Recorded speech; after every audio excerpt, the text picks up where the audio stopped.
नमस्कार दोस्तों, आज एक बार फिर एलेक्जर ऑफ लाइफ में आप लोगों का स्वागत है। और मैं आप लोगों को जो आज वीडियो में बताने वाला हूँ वो सक्सेस के ऊपर बताने वाला हूँ। लास्ट टाइम मैंने इस पे बात की थी कि आखिर जो हैप्पीनेस और स्टेट ऑफ माइंड का क्या रिलेशन है और उसमें जो सक्सेस का क्या रोल है। तो सक्सेस जो है हमारे स्टेट ऑफ माइंड को बहुत अफेक्ट करती है और उसी कड़ी में मैं ये वीडियो बनाने वाला हूँ आप लोगों को। और ये वीडियो मैं आज बना रहा हूँ आप लोगों के लिए मनाली से, जो कि एक बहुत ही खूबसूरत स्थान है हमारे देश का। और मनाली की खूबसूरत वादियों से आप लोगों के सामने ये वीडियो बना रहा हूँ। तो दोस्तों, सक्सेस की जब बात होती है तो सबसे ज़्यादा जो सक्सेस को लेके जो हमारा जो यूथ है, जो कॉलेज स्टूडेंट्स या जो हमारा कैरियर बनाने में जो कॉलेज जब कंप्लीट कर लेता है स्टूडेंट, वो जो स्टूडेंट्स है वो सबसे ज़्यादा सक्सेस को लेके एक्साइटेड रहता है। और जो हमारा कैरियर को लेके तो सारे व्यक्ति कहीं ना कहीं जो है थोड़ा सा चिंतित रहते हैं। तो ये जो सक्सेस जो है ये हमारे हैप्पीनेस और स्टेट ऑफ माइंड को बहुत ज़्यादा अफेक्ट करती है। तो मैं आज जो इस वीडियो में बताने वाला हूँ वो इनसाइड आउट सक्सेस और आउटसाइड इन सक्सेस के बारे में बताने वाला हूँ दोस्तों।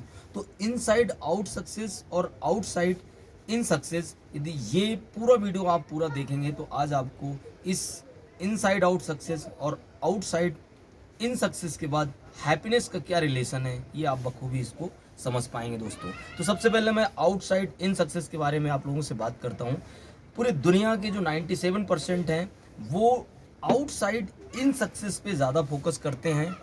आउटसाइड इन सक्सेस क्या है कि इसका जो फार्मूला है आउटसाइड इन सक्सेस वो है having, then doing and then being. यानी पर्सन जब आउटसाइड इन सक्सेस पे आगे बढ़ता है तो वो ये करता है कि हैविंग, यानी उसके पास कुछ ये हो जाए, कुछ हैविंग्स, कुछ भौतिक वस्तुएं और वो सारी चीज़ें हो जाएं कि मेरे पास ये सारी आवश्यक चीज़ें हो जाएं, then I will do something. फिर दूसरा आता है कि डूइंग, यानी सारी चीज़ें वो इकट्ठा करता है, देन वो फिर कुछ करने की सोचता है कि ओके अब मैं कुछ कर सकता हूँ, मेरे पास ये सारे संसाधन हो गए हैं। संसाधनों को इकट्ठा करने के बाद, यानी हैविंग को इकट्ठा करने के बाद फिर वो सोचता है कि अब मैं कुछ कर सकता हूँ, फिर वो डूइंग में आता है।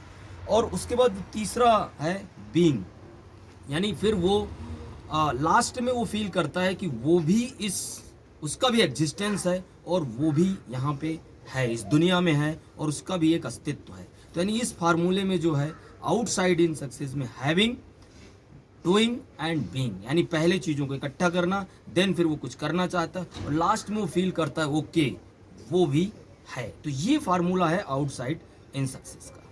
इसमें दोस्तों आउटसाइड इन सक्सेस में जब हम आगे बढ़ते हैं तो यानी at the age of 60 years a person realise that okay कि वो भी है और उसके बाद उसके पास बहुत छोटा सा ज़िंदगी जीने का समय बचता है। तो उसका जो लाइफ का स्पैन, जब से वो फील किया कि वो भी है, तो उसका स्पैन, लाइफ स्पैन बहुत कम बचता है और वो उसमें बखूबी एंजॉय नहीं कर पाता। तो दोस्तों ये जर्नी है आउटसाइड इन सक्सेस की। अब मैं बात करता हूँ इनसाइड आउट सक्सेस की, और ये मेरी रिक्वेस्ट है कि इनसाइड आउट सक्सेस को आप सर्च भी करें, पढ़ें भी, अच्छे बुक से पढ़ें और मेरे वीडियो को भी सुनें और मेरी बातों को भी सुनें और इस पे अमल करने की कोशिश करें। इनसाइड आउट सक्सेस जो मैं बताने वाला हूँ, विशेष तौर से हमारा कॉलेज का जो स्टूडेंट्स है, जो यूथ है, वो इस समय इस देश को इनसाइड आउट सक्सेस में हमारे यूथ को आगे बढ़ने के लिए बहुत ज़्यादा आवश्यक है। तो मैं अब इनसाइड आउट सक्सेस में बताने वाला हूँ आपको कि इनसाइड आउट सक्सेस का फार्मूला क्या है। इनसाइड आउट सक्सेस का फार्मूला है कि सबसे पहले being, then doing and then having. मतलब आज ही आपको जाना है और मिरर के सामने खड़े होना है और at the age of 20 years, 21 years, 25 years, इन 20 से 25 साल के बीच में आपको यूथ को जाना है मिरर के सामने और खड़े होकर बोलना है जोर से, yes I am being in this world, मैं भी हूँ। सबसे पहले ये हमें रियलाइज करना है कि वो भी है इस दुनिया में, देन डूइंग पे आता है। यानी पहले उसको अंदर से फील आना चाहिए, उसके अंतरात्मा से ये बार बार आवाज़ आनी चाहिए कि वो भी इस दुनिया में एग्जिस्ट करता है और वो भी है।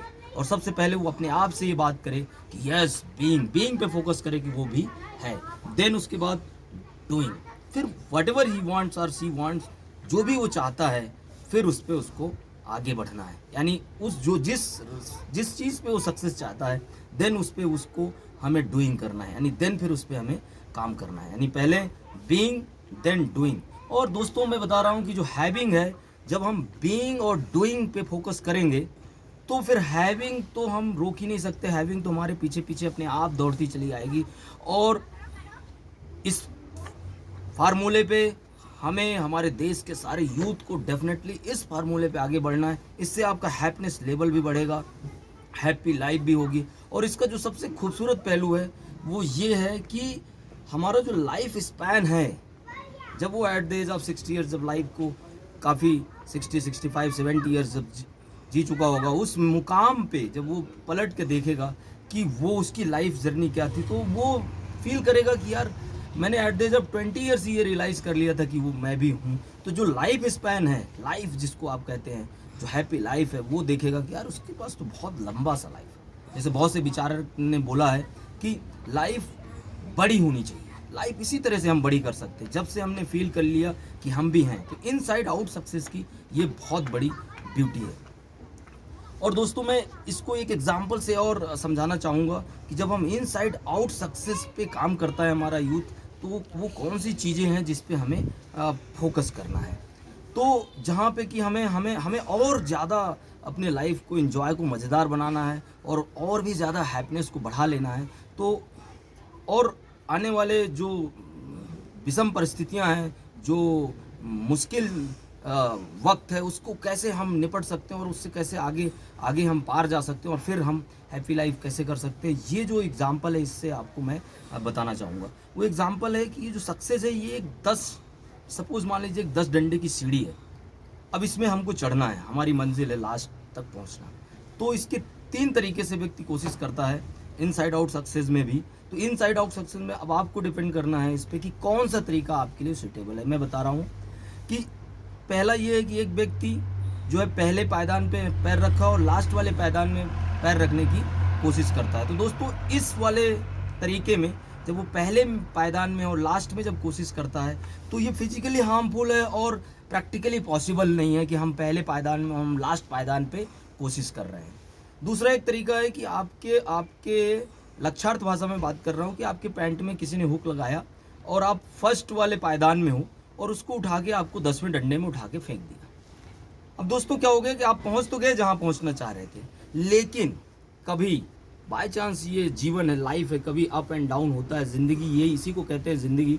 तो आप 9वें डंडे में जब आएंगे तो आप 10वें डंडे में चढ़ने के लिए, क्योंकि आपको ये पता नहीं है कि 9वें से 10वें में हम जाते कैसे हैं, तो आप 8वें में आ जाएंगे, 7वें में आ जाएंगे, 6वें में आ जाएंगे, इस तरह से आप फिर से नीचे आ जाएंगे। तीसरा है कि एक एक सीढ़ी यदि हम खुद अपने से चढ़ते हैं तो कभी हम 10 डंडे पहुँचे तो यदि हम 9th में आ गए तो हमें पता है कि 9वें डंडे से 10वें में कैसे चढ़ना है। 8 में आ गए, बाई चांस 7 में आ गए तो हमको पता है कि हम 7वें से 8वें में कैसे जाएं। तो दोस्तों ये एग्जाम्पल से हम समझ सकते हैं कि यस, हमको इनसाइड आउट सक्सेस में इस चीज़ पे भी फोकस करना है और इस चीज़ पे काम करना है। यानी एक एक डंडे का एंजॉय करते हुए, खुद चढ़ते हुए हमको लास्ट मंजिल का मज़ा लेना है, सफ़र का मज़ा लेना है।